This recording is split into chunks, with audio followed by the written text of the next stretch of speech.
The set. Well, when we think about this. Shall I answer what you think? Yeah.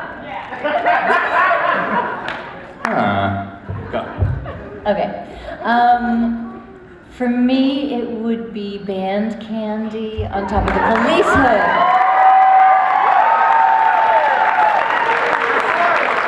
Least favorite was laying on the morgue table in the body.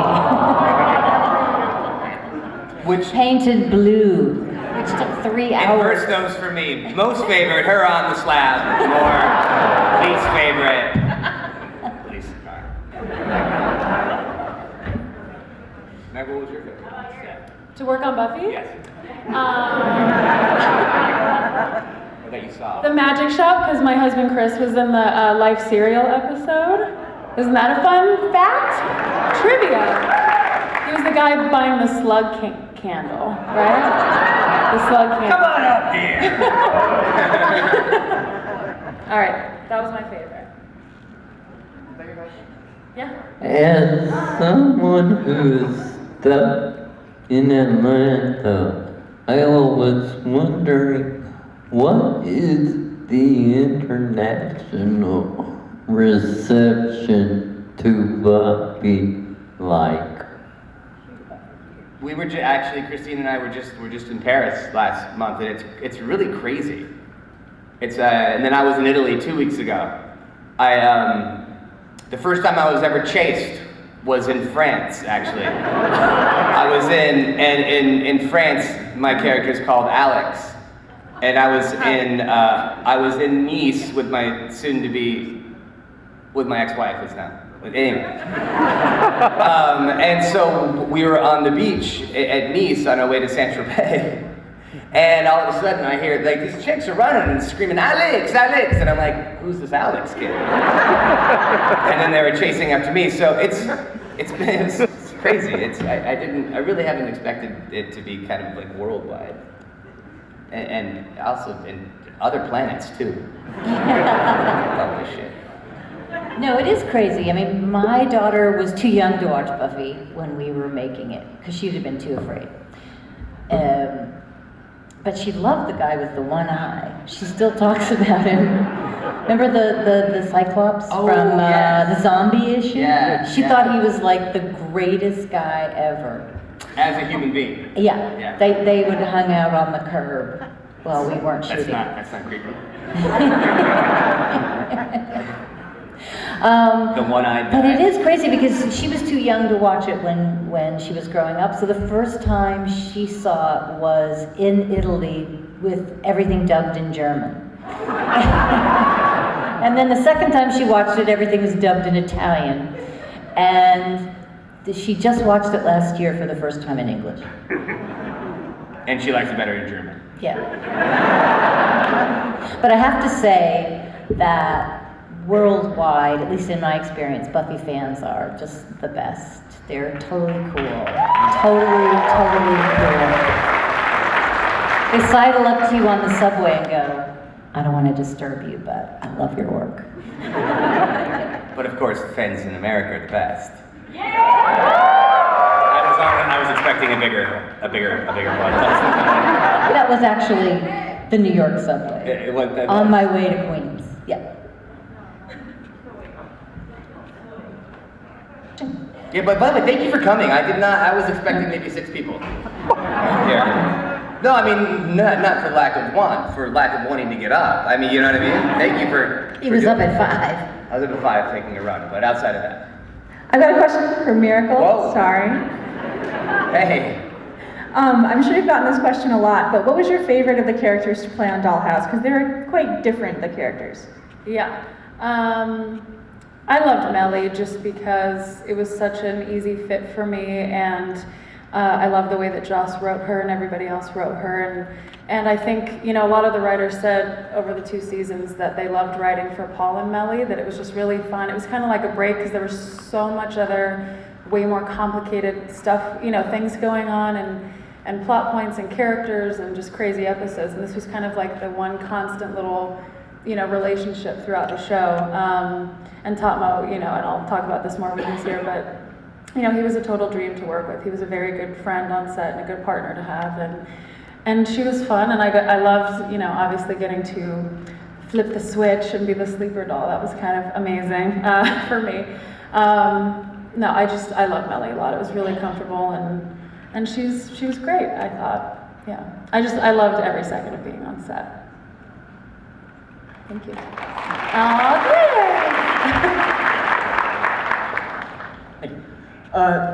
In Buffy, Joyce goes from being kind of a distant and estranged parent in season 1 and the first half of season 2, but once she's clued in, Joyce becomes very, very involved in Buffy's life. I was wondering your thoughts on Joyce's evolution as a character before she was so tragically taken from us in season 5. I decided early on that, because sometimes there were things that were hard to reconcile as an actress, because Joyce could be, there were so many different sides of her. I decided early on that what you were really seeing was Joyce through the eyes of Buffy, from her point of view.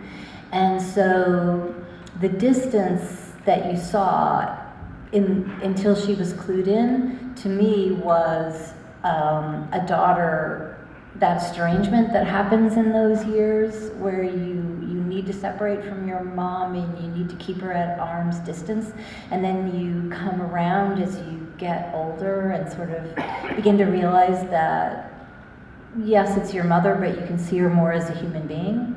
So because I'm not a distant mother, so you know, you always have to sort of find your way into those things. So that's how I saw it, that you were seeing Joyce through Buffy's eyes. So thank you.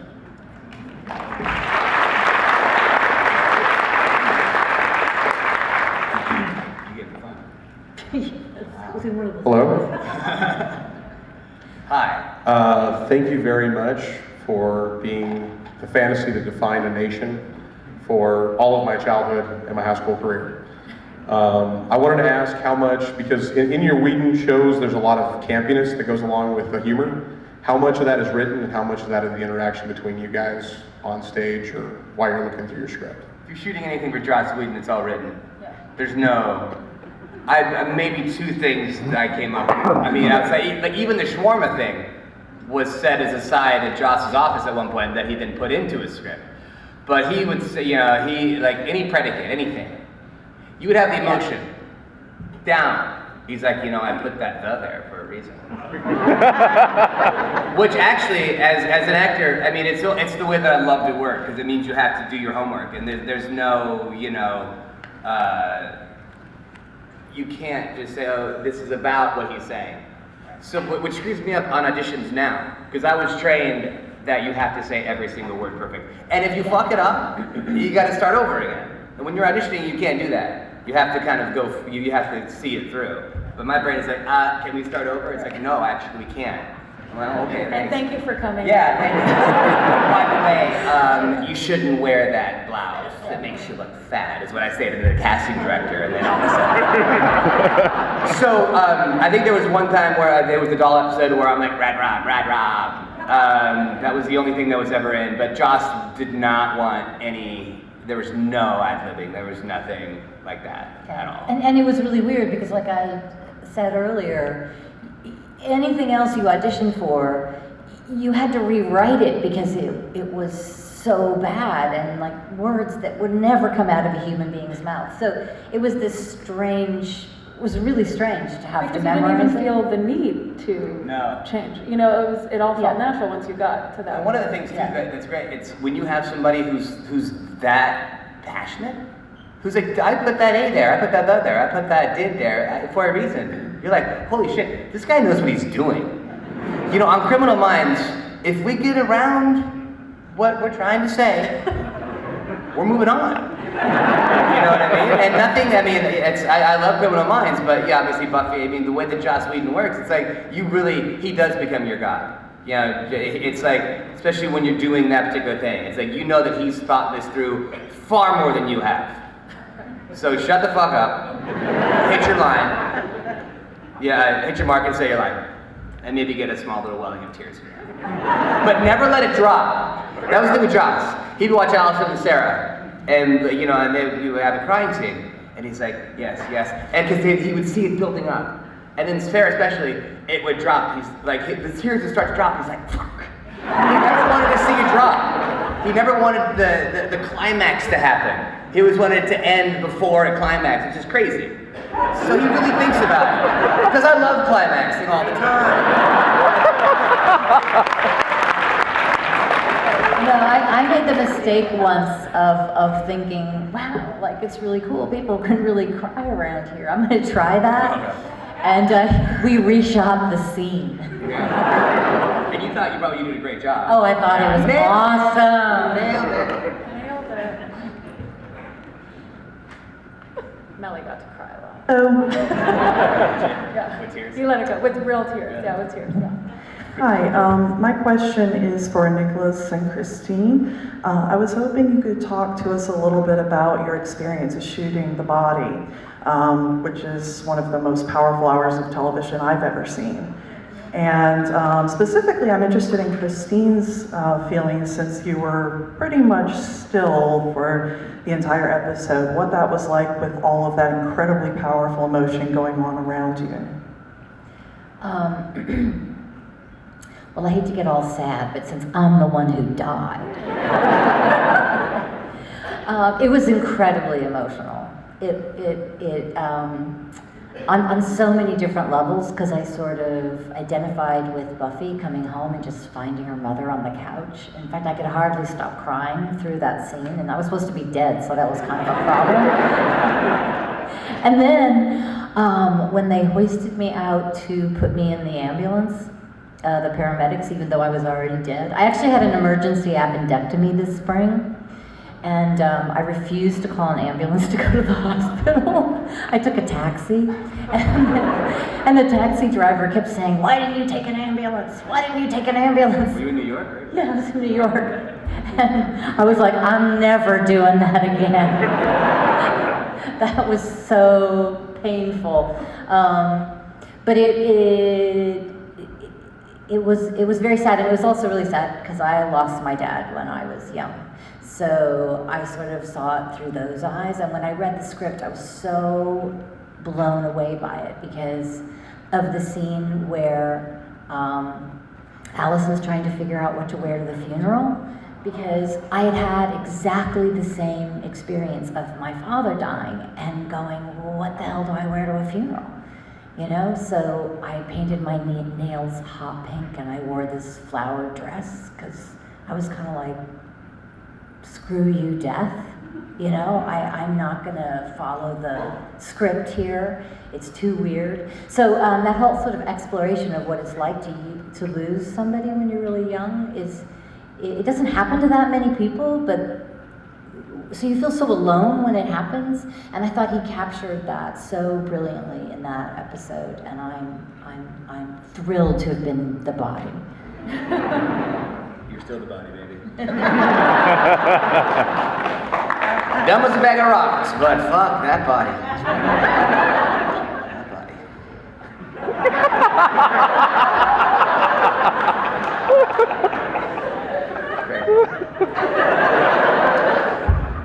Is that a question too? What was it like on that? Yeah. I never, to this day, and I think it's going to end up being very tragic. I have not experienced the death of a loved one in my life. So I've got some fun years ahead of me. Yeah, I'm not going to be good with that at all. So I'd never experienced before, but I remember it being palpable. Joss had, being on Buffy was amazing because when you do a show for years and years and years, typically the crew who gets the scripts first don't really care to read the scripts. But on Buffy, every time the script came out, they knew that they were part of something special, so they would just sit there and you couldn't find a touch-up for makeup because they were reading the script and enjoying it. So I remember it brought up a lot of emotions for people who had lost loved ones before. And my character, and also I am fairly jovial, and I don't take things too seriously. And on this particular episode, I knew just sit down and shut up. You know, there was something greater happening than just making a TV show. Like there was healing going on. Yeah, we never talked about that, but it was palpable, wasn't it? I mean, everybody was so quiet and so subdued, and it wasn't kind of. It was a funeral. Yeah, but like every waking minute, it was really. So it wasn't fun to shoot at all. It was probably my least favorite episode to shoot, in terms of that. But yeah, it was crazy. And also too, it was just the way that he was able to. I equated it because I know that when I was a kid, I would get in trouble a lot, and I'd be sent to the principal's office or suspended. And I remember waiting for my parents to come pick me up. And you get that thing where it's like you can't hear anything, but your hearing is acute at the same time. Colors are dull, but also very vibrant. I don't know that because of death. I know because I just got in trouble a lot. And that was the way how he was able to actually convey that with taking the sound out. And ramping certain things up. It was very Hitchcockian because Hitchcock would have a microphone down at the feet. So he's just crazy. He's just goddamn. He's so blessed to work with him, talking about him. He's dead. But yeah, it was nuts. We only have 10 minutes. All right, quick questions, quick answers.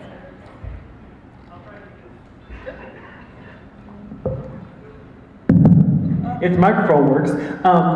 So, it's another Buffy question, I'm so sorry. This is my first time ever seeing you guys in person, and thank you for being here, and I was such a big fan of the show, but have you seen a response from people like myself who grew up either queer, gay, lesbian, transgender, and identified with the show, not only on the level of Willow coming out of the closet, but just from season 1 of Buffy being a different person in high school? What kind of emotional response, what kind of fan response have you seen from the LGBTQXY youth and people that watched you guys, like myself, who grew up and said, oh my God, I kind of get what she and he and they are going through, and it really identified with that show. So, by the way, thank you again so much for Buffy, because it really was a part of my growing up in high school and everything. Thank you. You're very welcome. And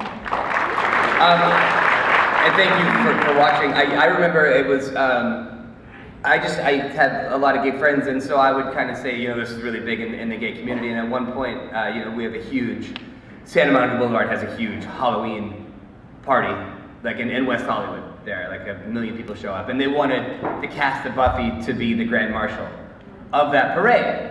And we still wanted to do it, but we were working. So I think at that point, I think it was season 2 or 3, even before Willow came out, I knew that it was definitely making its imprint on the GBYL Lifetime Network. I don't know, sometimes I just wonder, where are those normal people? Everybody I know was pretty shy and introverted and struggling and feeling different, so I don't know, what happened to those people in high school? They're myths. Yeah. Absolute myths. Because it was our perspective. Mindy Dunn, she was a cheerleader. Yeah, probably suicide. I saw her on Facebook, I think you're right. Yeah.